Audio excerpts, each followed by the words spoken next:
Ada sebuah kisah santri nakal yang akhirnya menjadi kiai.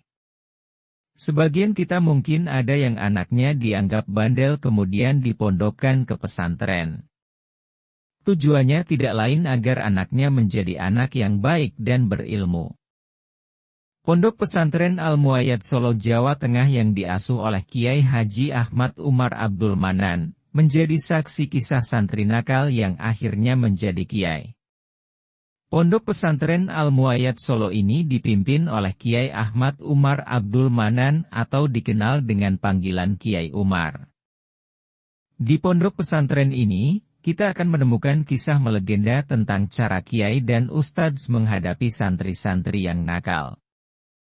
Namun karena barokahnya, di kemudian hari santri tersebut akhirnya menjadi kiai yang juga punya pondok pesantren dengan ribuan santri.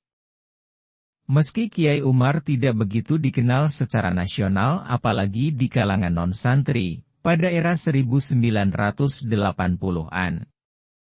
Namun Mbah Kiai M. Asum Lasem menganggap Kiai Umar sebagai sosok penting di tanah Jawa, selain Kiai Haji Arwani Amin dari Kudus, Kiai Haji Abdul Hamid dari Pasuruan, dan Habib Anis Alwi Al-Habsyi dari Solo.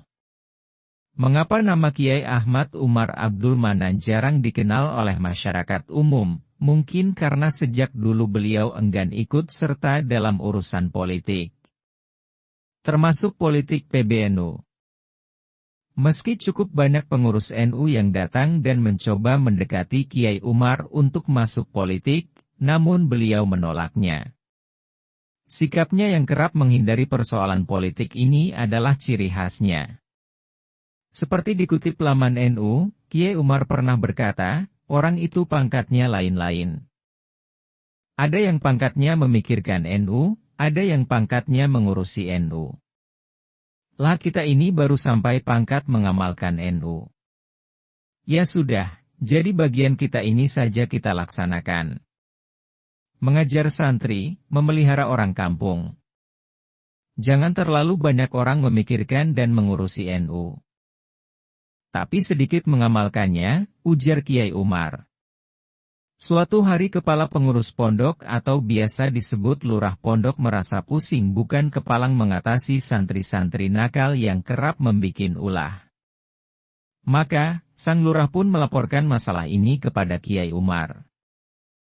Mendapat laporan soal santri-santri yang nakal ini, Kiai Umar kemudian memanggil lurah pondok. Kang, tolong catat nama santri-santri yang nakal ya. Di ranking ya, paling atas paling nakal. Urutannya, paling nakal, nakal sekali, nakal, agak nakal, kata Kiai Umar. Mendapati perintah demikian, lurah pondok merasa senang bukan kepalang.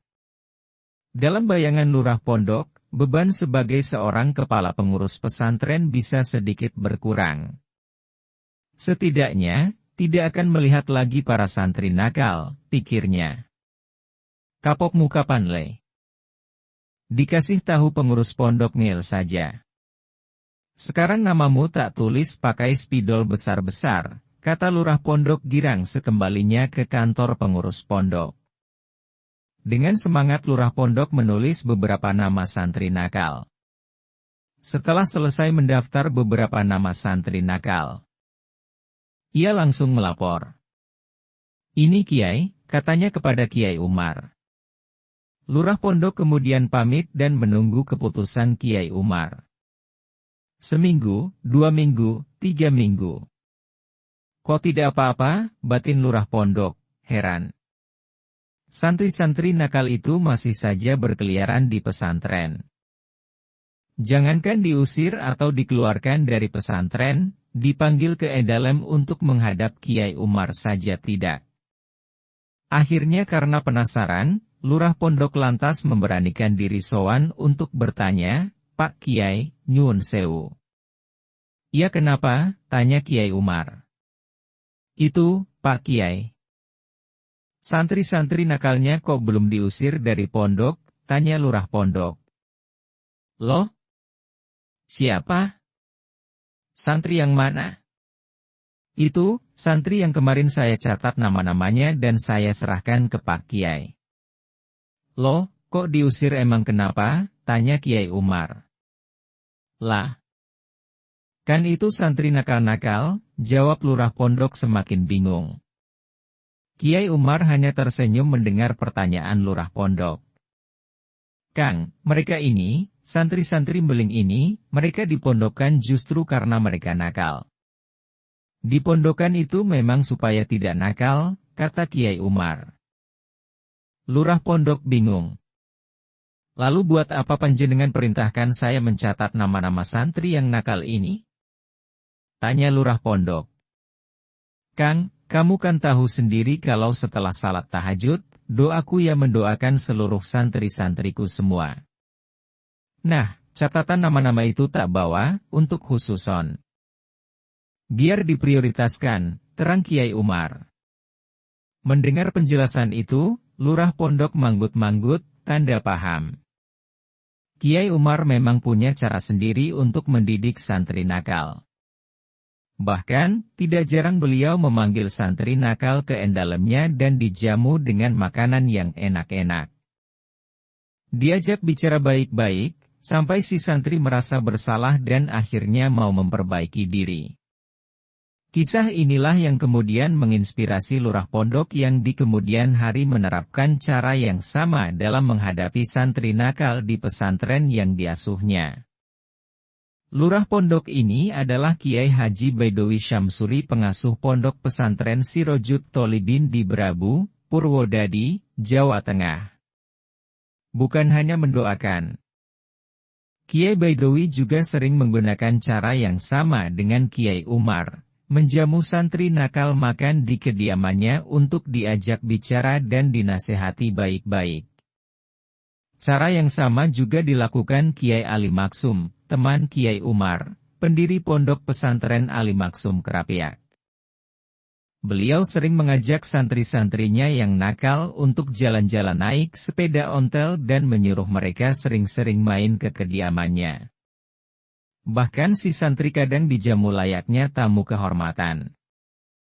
Kiai Haji Ahmad Mustafa Bisri atau Gus Mus menceritakan kembali kisah tersebut ketika memperingati haul Kiai Haji Umar Abdul Manan di Pondok Pesantren Al-Muayyad Solo.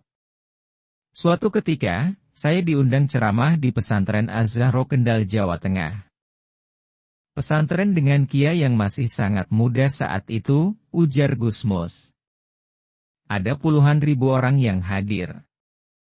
Di pengajian tersebut, Gus Mus bercerita tentang kisah Kiai Umar dan santri nakalnya.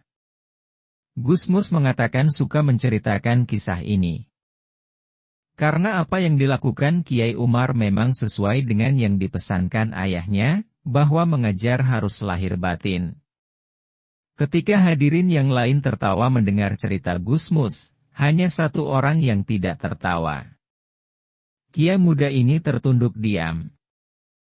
Apa kiai ini tidak paham yang saya sampaikan atau bagaimana, kok tidak ada ekspresi apa-apa saat dengar cerita saya, ujar Gus Mus. Begitu Gus Mus turun dari mimbar, kiai muda ini langsung merangkul Gus Mus. Tentu saja Gus Mus terkejut. Dalam pelukannya, kiai muda ini berkata, Alhamdulillah, Kiai, jenengan tidak menyebut nama. Loh, memangnya kenapa? Gus Mus bingung. Dengan nada bicara pelan, kiai muda ini berkata, saya itu santri yang dicatat lurah pondok di ranking paling atas.